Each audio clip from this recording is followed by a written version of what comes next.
নমস্কার দর্শক বন্ধু, আমি জ্যোতিষী শ্রী রাজদীপ শাস্ত্রী সৌভাগ্যের দিশারি চ্যানেলে আপনাদের সকলকে স্বাগত জানাই। আজকে আপনারা অনেকেই জেনে গেছেন, আজকে ফলহারিণী অমাবস্যার তথ্য দেব। ফলহারিণী অমাবস্যা নিয়ে আমি কিছু বলবো, যেটা শুনলে আপনারা উপকৃত হবেন। এবং ফলহারিণী অমাবস্যাটি এবছর 2024 সালে যেটা পড়েছে 5ই জুন, সন্ধ্যা 7:15 থেকে 6ই জুন বৃহস্পতিবার 5টা 53 পর্যন্ত এই ফলহারিণী অমাবস্যার তিথি চলবে। এই ফলহারিণী অমাবস্যা অমাবস্যা হচ্ছে জ্যৈষ্ঠ মাসে, কিন্তু যে অমাবস্যা তাকে কিন্তু আমরা ফলহারিণী অমাবস্যা নামে পরিচিত। এই ফলহারিণী অমাবস্যার নামটা শুনেই কিন্তু আপনারা বুঝতে পারছেন, ফলহারিণী অর্থাৎ কালকে যিনি দমন করেন তিনি হচ্ছে কালী। দশমহাবিদ্যা, ষোড়শী কালী, ষোড়শী ধূমাবতী, এগুলো নিয়ে আমি অনেক তথ্য দিয়েছি আপনাদের, আপনারা জেনেছেন। আজকে আমি বলবো ফলহারিণী অমাবস্যা আপনারা কি করবেন। মা কালী, তিনি কালকে দমন করেন, যার পদতলে স্বয়ং ভোলা মহেশ্বর বাস।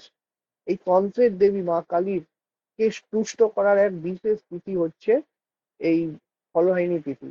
এই তিথিতে কিন্তু আপনারা যে কোনো কালী মন্দিরে, বাড়ির পাশে নিকটবর্তী কোনো কালী মন্দিরে অথবা বাড়িতে যদি পুজো হয়, এই যে আমি এখনই বললাম আপনাদের, এই সময় অর্থাৎ 5ই জুন আপনারা মোটামুটি রাত্রি 8টা, সাড়ে 8টার পরেও গিয়েও দিতে পারেন।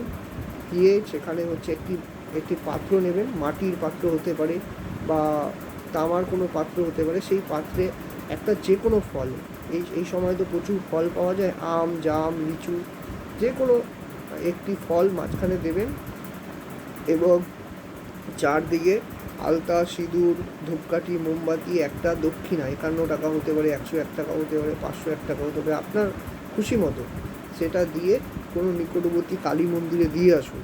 এবং দিয়ে একটা কাগজের মধ্যে অবশ্যই নিজের মনোবাসনা লিখে, লাল কালিতে লিখে ভাঁজ করে সেখানে দিয়ে দিতে পারেন।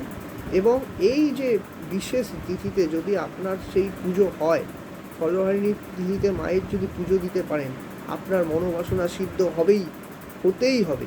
মনোবাসনা পূরণ, কারণ এই ফলহারিণী অমাবস্যা তিথিতেই তিনি যে রামকৃষ্ণ পরমহংসদেব তার স্ত্রীকে ষোড়শী রূপে পুজো করেছিলেন দক্ষিণেশ্বর কালী মন্দিরে। এই ফলহারিণী অমাবস্যা কিন্তু বিশেষ যোগ, এবং গোটা ফল কিন্তু মাকে দিতে হয়। গোটা ফল, মা এদিন ভীষণ তুষ্ট থাকে। বছরে যে সমস্ত অমাবস্যাগুলো আসে, যেমন ভাদ্র মাসে কৌশিকী অমাবস্যা, আবার মহালয়া অমাবস্যা এবং কালী পুজো দীপান্বিতা অমাবস্যা, এইরকমই এই এই যে জ্যৈষ্ঠ মাসের অমাবস্যাটা কিন্তু বিশেষ তিথি, কিন্তু বিশেষ লক্ষণীয় তিথি। আমি কিন্তু জ্যোতিষ শ্রী রাজদীপ শাস্ত্রী, আমার কিন্তু অভিজ্ঞতা থেকে বলছি, ফলহারিণী অমাবস্যায় যে কোনো তান্ত্রিক ক্রিয়া, যেমন মাঙ্গলিক দোষ, কালসর্প দোষ, শনির সাড়ে সাথী, বিবাহে বাধা, শত্রু দমন, এগুলো যেমন ভীষণ কাজ হয়। এবং এর সাথে সাথে আপনারা যদি মনোবাসনা নিয়েও যদি মায়ের পুজো দেন, আপনার নিকটবর্তী বাড়ির কাছে নিকটবর্তী কালী মন্দির আছে, সেখানে গিয়ে যদি পুজো দেন এবং মায়ের একটু প্রে করতে পারেন বিশেষ, এবং মন্ত্র উচ্চারণ করবেন, কালী কালী মহাকালী, কালীকে পাপহারিণী, সর্বানন্দ রাখে দেবী মহাকালী নমস্তে।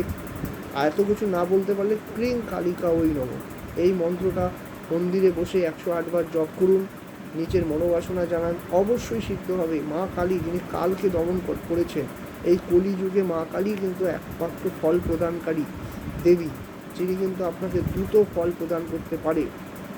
এবং এই যে সত্যগুণ, তমগুণ, রজগুণ, এই যে গুণের অধিকারী, এবং আপনি যখন মায়ের পুজো করবেন, আপনি কিন্তু যদি আপনার মনোবাসনা, কিন্তু মা কিন্তু সেদিন গ্রহণ করে, মানে আপনার মনোবাসনা ঠিকমতো পুজো করতে পারলে বিশেষ কাজ হবে।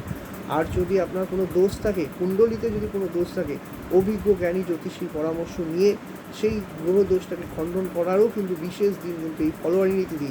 আমি কিন্তু বহু বছর থেকে কিন্তু ফলহারিণী তিথিতে কাজ দিয়ে এসেছি মানুষকে, প্রচুর লোককে কাজ দিয়ে এসেছি, এবং তন্ত্রের কাজ কিন্তু খুব ভালো হয়। এবং এই তিথিতে কিন্তু যে এই তিথিটা কিন্তু খুব মানে ইম্পর্টেন্ট একটা তিথি, মানে খুব ভালো তিথি। এবং এই তিথিটা কিন্তু কিন্তু মানুষের যেমন উপকার করা হয়, তেমন সাধকরা যেমন নিজের অভীষ্ট সিদ্ধের জন্য কাজ করে, তেমন গৃহী মানুষরাও কিন্তু মায়ের কাছে সরাসরি তাদের মনোবাসনা পূরণ করার জন্য মায়ের কাছে প্রার্থনা করতে পারে। এবং এই সময় কিন্তু মানুষ তার অভীষ্ট সিদ্ধ কিন্তু পেয়ে থাকে এই ফলহারিণীর তিথিতে। যাক দর্শক বন্ধু, আপনারা এই 5ই জুনের যে ফলহারিণী অমাবস্যাতে আপনারা অবশ্যই পুজো দেবেন। মায়ের পুজো কিন্তু অবশ্যই দেবেন, বিশেষ করে ফল দিয়ে, গোটা ফল কেটে নয়। আর সেই ফলটা কিন্তু বাড়িতে নিয়ে এসে কেটে খাবেন না, মন্দিরে দিয়েছেন সেখানেই থাক, আপনি কিন্তু সেটা নিয়ে আসবেন না, মায়ের ওখানেই দিয়ে দেবেন, মায়ের চরণে সমর্পিত করবেন, তাতে কিন্তু বিশেষ ফল পাবেন। ভালো থাকবেন, নমস্কার। এবং সৌভাগ্যের দিশারি চ্যানেলের সাথে আপনারা যুক্ত থাকুন। আপনাদের সকলের মনোবাসনা পূরণ হোক। জয় মা কালী।